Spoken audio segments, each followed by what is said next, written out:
कि उनका बस नहीं चल रहा कि हम जितने सोशल मीडिया प्लेटफॉर्म्स हैं जो कि उनको चैलेंज कर रहे हैं तो उन्हें बंद कर दिया जाए, रोक दिया कि आपको पास एक इन्फॉर्मेशन आती है, खबर आती है, आपने उसको एनालाइज कैसे करना है। 5 सिंपल क्वेश्चन है। सोशल मीडिया से वो नहीं लेते फीडबैक कि सोशल मीडिया में लगता है कि साजिश है, ये बॉट्स हैं, ये ख़राब कर रहे हैं।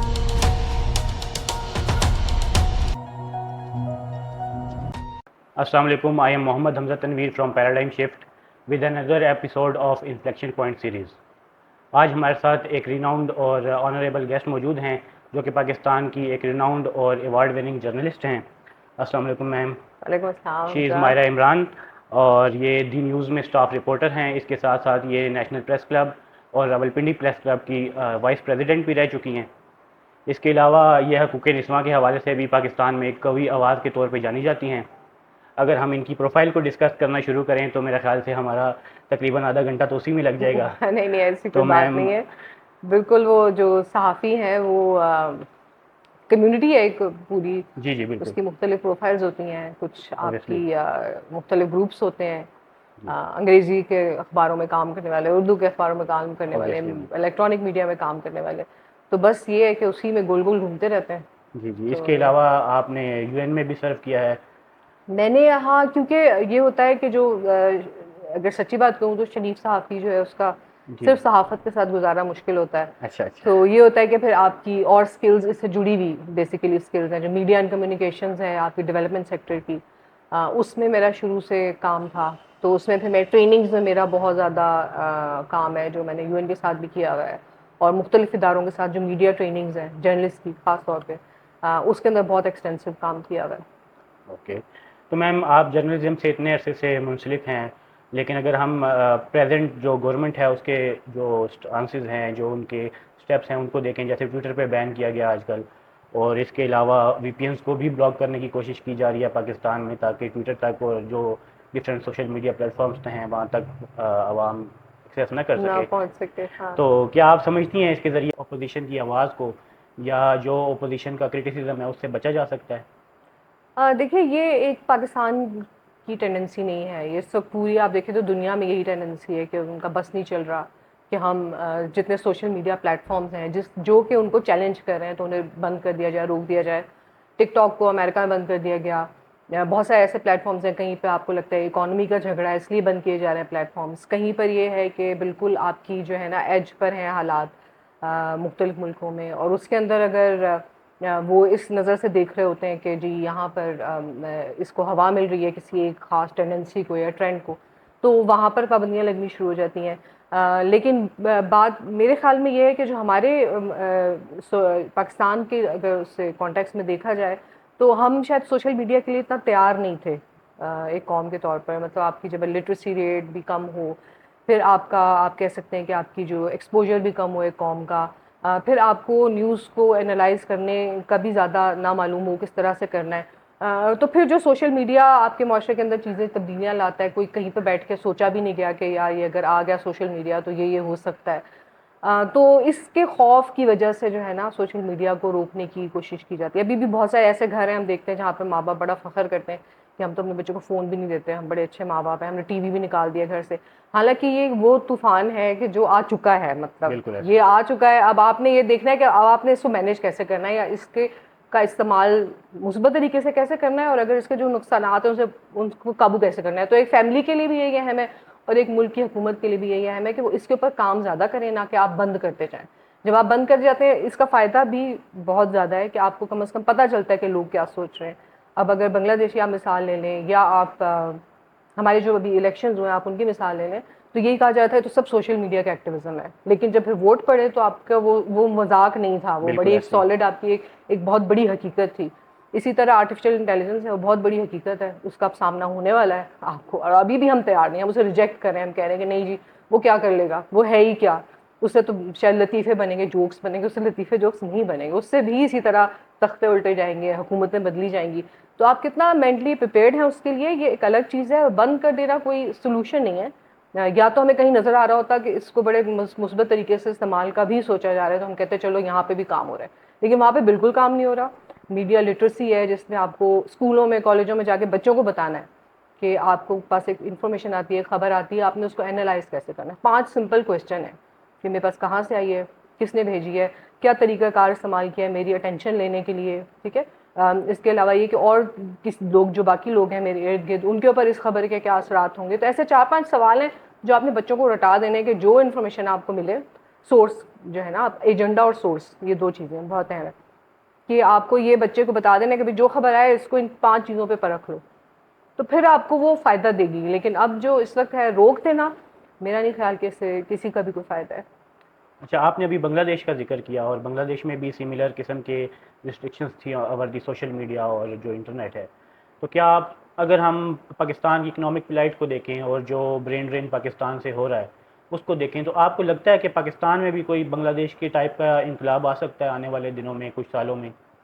इनकलाब वो है या नहीं है, ये भी क्वेश्चन मार्क है। इंटरनेशनल फोर्सेस क्या हैं जो अमल दखल था, ये भी क्वेश्चन मार्क है। और कब से ये पक रहा था उनका लावा, क्योंकि हमें हमेशा से ये कहा जा रहा था कि जी बांग्लादेश को देखें कितनी तरक्की कर रहा है, आप कहाँ रह बिल्कुल। गए। मगर वहाँ पर क्या पक रहा था, क्या हो रहा था कि इतना बुरा रिएक्शन है, एक दिन में डेवलप नहीं होता ये गुस्सा, ऑब्वियसली। एक दिन का नहीं था उनका जो निकला है। और पाकिस्तान के पास भी बहुत सारे इंग्रेडिएंट्स हैं ऐसी अनरेस्ट का, मैं इसको इनकलाब तो नहीं कहूँगी, लेकिन जो अनरेस्ट है, इकोनॉमी का क्राइसिस आप देख लें, पावर्टी है, यूथ बल्ज है जिसको ना पढ़ाया गया, अनएम्प्लॉयड है, आपकी बहुत सारे ऐसे इंग्रेडिएंट्स हैं जो कि मौजूद है। पॉलिटिकल इंस्टेबिलिटी है, सियासी जमातें एक दूसरे को बर्दाश्त करने को तैयार नहीं है, स्टेट और आपकी सियासी जमातों का आपस का मसला चल रहा है, अदलिया का भी मसला शुरू हो गया है। तो मतलब बहुत हम इस कोशिश कर रहे हैं कि कोई ऐसी चीज़ हो जाए। अभी तक मेरे ख्याल में पाकिस्तान तो काफ़ी अरसे से, अगर आप देखें तो आपको हैरानगी होती है कि आप किसी ऐसी अनरेस्ट से बचे नहीं। ये कोई अल्लाह का करम है, वरना हम पूरी कोशिश कर रहे हैं, ये हो अभी जाए। Since we are talking about the social media, तो क्या आपको लगता है कि आज के एरा में सोशल मीडिया ने जो इलेक्ट्रॉनिक मीडिया है, प्रिंट मीडिया है, उसके रोल को डिमिनिश कर दिया है? बहुत हद तक डिमिनिश किया है। ये भी बहुत समझने की स्ट्रेटेजिक क्वेश्चन है, बहुत आपके सवाल बहुत अच्छे हैं। कि क्योंकि अब कम्बिनेशन हो रहा है, ये नहीं हो रहा कि अगर सोशल मीडिया आ रहा है तो वो ख़त्म हो रहा है। अब कहानी सारी है कि इन तीनों को मिलाकर कुछ बन रहा है, जो कि जो आप डेवलप कंट्रीज में देखते हैं, उन्होंने इस चीज़ को मान लिया कि सोशल मीडिया, हम क्योंकि मान नहीं रहे ना, हम रिजेक्ट कर रहे हैं इसको, हम कह रहे हैं इसको बंद कर दो। बिल्कुल। उन्होंने मान लिया कि अब यही, इसी के थ्रू इन्फॉर्मेशन जाएगी और फैलेगी। तो उन्होंने अब जितने उनके मीडिया ऑर्गेनाइजेशन, उनके स्ट्रक्चर्स को बदल दिया हुआ है। मतलब उसके अंदर ये है कि अब आपकी एक एक स्टोरी एक प्रोजेक्ट की तरह है वहाँ पर, जिसमें बाहर से वो फंडिंग भी लेते हैं, फिर उसमें कुछ पार्ट वीडियो होता है, कुछ आपका इलेक्ट्रॉनिक मीडिया रिलेटेड होता है, कुछ प्रिंट होता है, लिखा हुआ भी होता है उसमें। तो इसका एक कम्बिनेशन है जो कि फ्यूचर है मीडिया का। तो वो अब फ्यूचर में हमें नज़र आता है। हम ये नहीं कह सकते कि ख़त्म हो जाएगा किरदार, बिल्कुल। आपकी जो एथिक, आपकी जो सोर्स वेरिफिकेशन है, आपकी जो वेरीफाइड न्यूज़ है, आपका जो एथिकल जर्नलिज्म है, वो सब ट्रेडिशनल मीडिया ही की बनाई हुई चीज़ है। भाई अरसे बाद जाके सारे सिस्टम्स, ये मैकेनिज्म्स बने थे, और उस वही आखिर अल्टीमेटली आप घूम फिर के जितनी मज़े मर्जी कर लें, लेकिन जब खबर एक आती है और हम एकदम से ज़रूर चेक करते हैं कि यार कहीं पर किसी चैनल पे आई नहीं आई है, किसी अखबार में छपी नहीं छपी, हम वो फोरम ढूंढते हैं जो कि क्रेडिबल फोरम होता है। तो ये अब नहीं कह सकते कि सोशल मीडिया के जो हंसी और खुशगपियाँ या मीम्स हैं वो अब जगह ले लेंगी, जगह नहीं ले सकती। जो ट्रेडिशनल मीडिया वो अपनी जगह पर है, कम्बिनेशन है, जो जितना अच्छी जल्दी हम रियलाइज़ कर लें और अपने जो नए आने वाले स्टूडेंट्स हैं, बच्चे हैं, उनको हम समझा पाएँ, तो ही बेहतर होगा। अच्छा, आपने इतना अर्सा जर्नलिज्म में गुजारा, मुख्तलिफ टेन्योर्स भी देखे, जो सिटिंग हमारी गवर्नमेंट है जिसमें नून लीग और पीपल पार्टी दोनों शामिल हैं, एलाइज हैं, तो ये दोनों ही पास्ट में पीटीआई गवर्नमेंट को क्रिटिसाइज़ करती जो मीडिया फ्रीडम है उसके हवाले से। लेकिन अगर हम मौजूदा जो रिस्ट्रिक्शंस हैं उनको देखें, तो आप क्या समझती हैं कि क्या जो सिटिंग गवर्नमेंट की पॉलिसीज़ हैं इसमें जर्नलिस्ट आज़ाद हैं, मीडिया आज़ाद है? मीडिया तो है ना, हमेशा से इस चीज़ का विक्टिम रहा है, कभी भी आज़ाद नहीं रहा। पहला जो इवन बंद किया गया था ना, सॉरी टू जब से, इवन जनरल मुशर्रफ के दौर में भी किसी के मीडिया। दौर में भी मीडिया, क्योंकि मीडिया बेसिकली आपको फ्री एक्सप्रेशन जो है ना वो सूट नहीं करता गवर्नमेंट को या स्टेट को। ये एक बड़ी वाइल्ड किस्म की चीज़ है ऐसे। और एक होता है ना भैंसा जो काबू का नहीं होता, उसको जी काबू जी। करने की कोशिश हमेशा से की जा सकती है। पहला जो था ना 1947 में पाकिस्तान बना था, 1947 ही के एंड में 3 प्रोग्रेसिव मैगजीन्स थे जिनके पर पाबंदी लगा दी गई थी, अच्छा जो उस अच्छा। वक्त पीएमएल-एन थी उसकी तरफ से, सेफ्टी एक्ट के अंडर। तो ये कहानी बहुत पुरानी है। लाइक हमेशा से कोशिश की जाती रही है कि किसी तरह काबू में रखा जाए मीडिया को। तरीके बदलते रहे, कभी कोई एक्ट के तहत कर लिया, कभी लॉ ले आए, कभी ये हुआ कि तोहफे दे के कर लिया। बहुत सारी अगर आप हमारी जमातें ऐसी देखें, उन्होंने ये आदत डाल दी कि फेवर्स बहुत देते हैं, ठीक है। अभी आप अगर टीवी चलाते हैं तो आपको टीवी में बहुत सारे वो लोग नजर आते हैं, सारे नहीं कहूंगी मैं, पता चला मुझे उठा के बंद कर दे, लेकिन बहुत सारे ऐसे लोग नजर आते हैं जो कि दोस्त हैं। बिल्कुल। आप दोस्त नहीं हो सकते। एक ज़माना था जब जर्नलिस्ट जो था ना, अगर कोई वजीर था उसके साथ हम खड़े होते थे, हम प्रेस क्लब का पुराना ज़माना याद करते हैं, तो फिर वो बड़ी बुरा समझा जाता था जो कि जिसने मिनिस्टर के साथ खड़े होकर तस्वीर खींचे। अब आप उनको तोहफे देते हैं, उनको पतियां निछावर करते हैं जर्नलिज्म में, तो ये आपकी न्यूट्रलिटी के लिए बहुत बड़ा सवालिया निशान हमेशा से, या आपकी जो कह सकते हैं ना स्टैंडर्ड्स या एथिक्स के ऊपर बहुत बड़ा सवालिया निशान होता था। तो उस तरीके से भी जर्नलिस्ट को कंट्रोल किया गया। फिर जब नहीं हुआ तो फिर सख्ती पे आ जाते थे। तो अब वो मुख्तलिफ तरीके हमेशा से रहे, कभी उठा लिया गया, कभी बंद कर दिया गया। तो जर्नलिज्म जो है ना वो हमेशा से उसका शिकार रहा है, और जैसे जैसे सोशल मीडिया के आने के बाद अब बहुत ज़्यादा किसी ना किसी तरह मीडिया को काबू करने की कोशिश की जा रही है, जो कि बहुत आपको नुकसान दे रही है इन द लॉन्ग रन, क्योंकि मीडिया आपको लोगों की पहुंचाता था खबरें, बिल्कुल। या आपका ताल्लुक पैदा करता था एक हुकूमत का लोगों के साथ। वो ताल्लुक हमने देखा है कि बहुत ख़राब हो गया है। सोशल मीडिया से वो नहीं लेते फीडबैक कि सोशल मीडिया में लगता है कि साजिश है, ये बॉट्स हैं, ये ख़राब कर रहे हैं। ट्रेडिशनल मीडिया जो था उसको आपने काबू करके उस काबिल नहीं छोड़ा, आपने उसको पीटीवी बना दिया। तो फिर अब आपके पास जो खबरें नहीं आ रही हैं सही तरह से, तो फिर आप उसके तरह की पॉलिसीज़ कैसे बना सकते हैं लोगों की विशेष के मुताबिक। तो ये बहुत बड़ा कम्युनिकेशन गैप है जो कि पैदा हो चुका है, जिसके बहुत दूर तक असर जाएंगे, जिसके ऊपर सोचने की बहुत ज़्यादा ज़रूरत है। आपको मीडिया के का जो ट्रेडिशनल मीडिया के तरीक़ाकार था, जो एडिटोरियल पॉलिसीज़ थी, जो एथिक्स की पॉलिसीज़ थी, जो मैकेनिज़म्स थे, उनकी क्रेडिबिलिटी को बहाल करने की अब बहुत ज़्यादा ज़रूरत है। कामयाब तो हो गई हुकूमत, हमें अच्छी तरह क्रश कर दिया, हमारी यूनियंस डिवाइडेड हैं, हमारे चैनल जो है वो पीटीवी बन गए, सब जो चाहते थे उन्होंने कर लिया, लेकिन उसका नुकसान बहुत है, और उसका नुकसान होना स्टेट को और गवर्नमेंट को ही है। अच्छा, आपकी मैंने एक रिसर्च के दौरान मैंने पढ़ा था कि आपने एक रिसर्च की है सर्वाइविंग द स्टोरी, जी जी जी। तो कि वाइडली रिकॉग्नाइज की गई है वर्दी नेशन, ऑल वर्दी नेशन। तो अरशद शरीफ के कत्ल को देखा जाए, इसके अलावा हामिद मीर पे अटैक को देखा जाए, असद तूर पे अटैक को देखा जाए, इमरान रियाज खान का देखा जाए, तो क्या आप समझती हैं कि जो अभी का एटमॉस्फेयर है उसमें पाकिस्तान में जर्नलिस्ट महफूज हैं? नहीं, महफूज तो जर्नलिस्ट मैंने ये से कहा ना कि कभी भी नहीं थे, लेकिन अब जो इन्वायरमेंट है वो बहुत वायलेंस और लॉलेसनेस का इन्वायरमेंट है। हमारे तकरीबन ये पिछले 6 महीने के अंदर 7 जर्नलिस्ट जो थे वो मारे गए, रिपोर्टर्स, जो कि बहुत बड़ा नंबर है। हर महीना आप सोचिए एक को तो मारा जा रहा है। फिर बिल्कुल। अबडक्शन के केसेस हैं, फिर आप कह सकते हैं कि 200 लीगल केसेस जर्नलिस्ट जो हैं उनके खिलाफ पिछले 1 साल में किए गए। 70 मुकदमात थे जो साइबर के अंडर किए गए, जिसमें 200 जर्नलिस्ट जो थे वो उन्हें कोर्ट में पेश होना पड़ा। तो ये एक नई सूरत हाल है सेफ्टी के इश्यूज़ के हिसाब से ना, कि और जो ख़वातीन जर्नलिस्ट हैं उनके लिए अलग एक सेफ्टी इश्यूज़ होते हैं। उनके आप कैरेक्टर असैसिनेशन कर दें ट्विटर के ऊपर, जो कि हमें नज़र आता है कि हमारी एंकर्स के साथ बहुत ज़्यादा की जाती है। तो इससे ये होता है कि फिर जर्नलिस्ट जो है वो सेल्फ सेंसरशिप की तरफ चले गए हैं। लाइक अब हम खुद भी खबरें, ये नहीं होता कि हम बड़े कोई ज़बरदस्त लोग हैं, हम बड़ी अच्छी खबरें दे रहे हैं, लग नहीं रही हैं, हम खबरें देना भी ख़त्म कर देते हैं, सेल्फ सेंसरशिप की तरफ जाते हैं।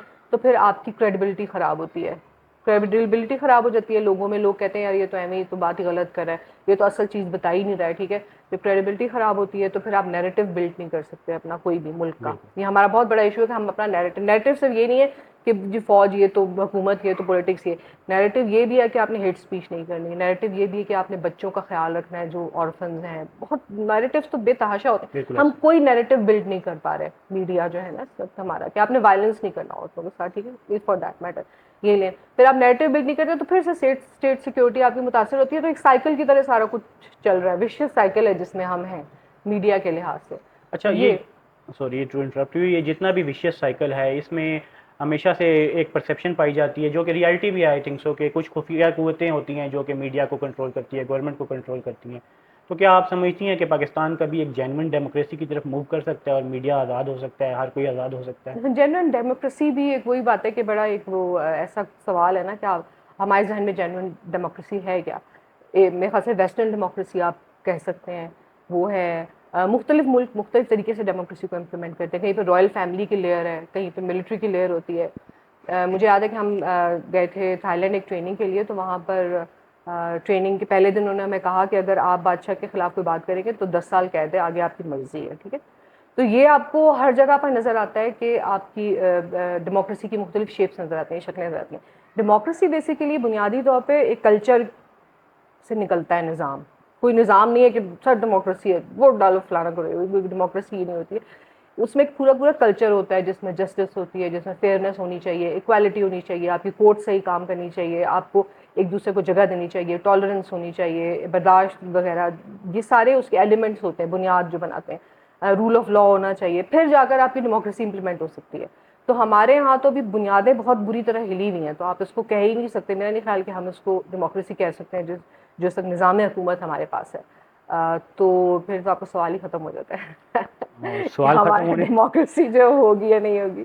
सवाल खत्म होने के साथ साथ मैंने बहुत से ऐसे क्वेश्चंस प्रिपेयर किए हुए थे जो कि आपने खुद खुद ही ही उनको आंसर कर खुद ही दिया बोल है। दिया। तो अब ये जो एक डरा हुआ एटमॉस्फेयर है फॉर जर्नलिस्ट, तो अगर कोई लोग जो एस्पायरेंट्स हैं जो जर्नलिज्म को ज्वाइन करना चाहते हैं, उनके लिए आपकी क्या एडवाइस है? देखें वो क्या है कि ये शहादत गहे ये शहादत गाह गहे उल्फत में फतेह कदम रखना कदम है, रखना है, लोग आसान समझते हैं मुसलमान मुसलमान होना। होना है। तो ये आसान काम नहीं है। अगर आप बाकी जेन्युइनली जर्नलिस्ट बनना चाहते हैं ना, तो पहले हिम्मत अपने अंदर पैदा करें। अगर आप रिपोर्टिंग में आना चाहते हैं, रिपोर्टिंग जो बेसिकली जर्नलिज्म है वो रिपोर्टिंग है।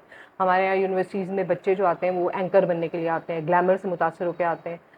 जब भी मैंने कभी यूनिवर्सिटीज़ में पढ़ाया हुआ भी है उनकी विजिटिंग फैकल्टी में, तो मेरा पहला टेस्ट उनसे होता है कि आपको कौन सा जर्नलिस्ट पसंद है, और आप उसकी 3-4 वजहें लिखें ना कि आपको वो क्यों पसंद है। तो हर दफ़ा एंकर्स का नाम आता है और नीचे लिखा हुआ है क्योंकि वो सच बोलता है, क्योंकि वो मुहिब वतन है। तो मैंने कहा भाई बेटा पहले तो आप इस चीज़ को एनालाइज करें ज़रूर कि एक तो वो जर्नलिस्ट नहीं है, वो एंकर्स बन चुके हुए हैं, और दूसरा आपको कैसे पता वो सच्चे हैं, या आपको कैसे पता वो मोहब्बत करते हैं वतन से। तो आपके जो इंडिकेटर्स हैं ना, जो पैमाने हैं किसी को जांचने के, उनको थोड़ा समझदारी से एक एज अ सोशल साइंटिस्ट आप डेवलप करें, क्योंकि बाहर के में जो आवाम है वो तो ज़ाहिर है जर्नलिज्म पढ़ा नहीं है, तो आप उनसे कुछ भी एक्सपेक्ट कर सकते हैं कि आप पढ़ने आ गए ना यूनिवर्सिटी में, जी बिल्कुल। तो फिर आपने उसके बाद एनालाइज भी एक सोशल साइंटिस्ट के तौर पे करना होता है चीज़ों को। जर्नलिज्म बहुत मज़ेदार, एक बहुत एम्पावरिंग प्रोफेशन है। आप प्राइम मिनिस्टर को सवाल कर लेते रहो कि ओए आपने ये किया नहीं किया, ठीक है, वेरीफाई ये भी पावर जाते आपको देता है, वो ये पावर आपके दिमाग पर चढ़ जाती है, और फिर आप एक जर्नलिस्ट बन जाए, आपकी रूह उससे निकल नहीं पाती है, आप जर्नलिस्ट ही रहते हैं। मैंने भी आपको बताया ना, मैं ट्रेनिंग्स जी जी कराती हूँ, कभी डेवलपमेंट सेक्टर के साथ काम करें, वो अपना आप जर्नलिस्ट का जो एक एटीट्यूड है ना, वो आप नहीं निकाल सकते। अगर आप कहीं जॉब भी कर लेते हैं ना, जाकर आप बिला वजह तारीफ नहीं कर सकते बॉस की, या गुजरते हुए सलाम नहीं कर सकते, क्योंकि रिपोर्टर की बड़ी वो पावर होती है, वो अपने एडिटर को भी बाज़ दफ़ा लिफ्ट नहीं कराता, ठीक है। तो वो क्या खलीलुर रहमान कमर टाइप इंसान होता है। तो खैर रिपोर्टिंग अब तरीकाकार बहुत बदल गया है।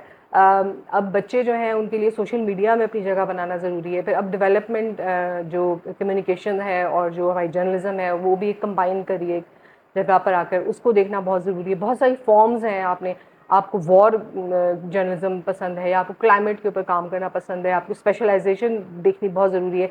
लेकिन अपनी टाइम की इन्वेस्टमेंट और अब बहुत ज़्यादा एक्सपेक्ट करना कि मैं कोई, अगर आप फाइनेंशियली आपकी अप्रोच ये है ना कि मैंने कमाना है, कैरियर बनाना है, फिर तो थोड़ा सोचें आने से पहले जर्नलिज्म में। लेकिन आपका पैशन इतना स्ट्रॉन्ग है कि किसी की आवाज़ बनने का आपको अच्छा लगता है, कुछ तब्दीली लाना आपको अच्छा लगता है, फिर आप ज़रूर जर्नलिज्म में आए, इससे बेहतर प्रोफेशन नहीं है।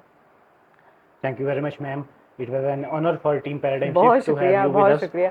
आई होप कि मैंने आपके सवालों के जवाब जो हैं जी जी बिल्कुल, आपने बल्कि जो मैंने नहीं भी पूछे आपने वो भी उसके भी कवर कर लिए वो जो नहीं मांगा वो भी मिल गया। जी बिल्कुल। थैंक यू चलिए वेरी मच ज़बरदस्त, ma'am, it thank was you an Hamza, honour for Team Paradigm Shift to have you with us. Thank you Hamza. आपको अल्लाह गुड लक, आप लोगों के लिए, आप बहुत अच्छा काम भी कर रहे हैं, और इस वक्त यंग बच्चों को डायरेक्शन देने की बहुत ज़रूरत है। थैंक यू तो मैम, अल्लाह हाफिज़। बहुत शुक्रिया।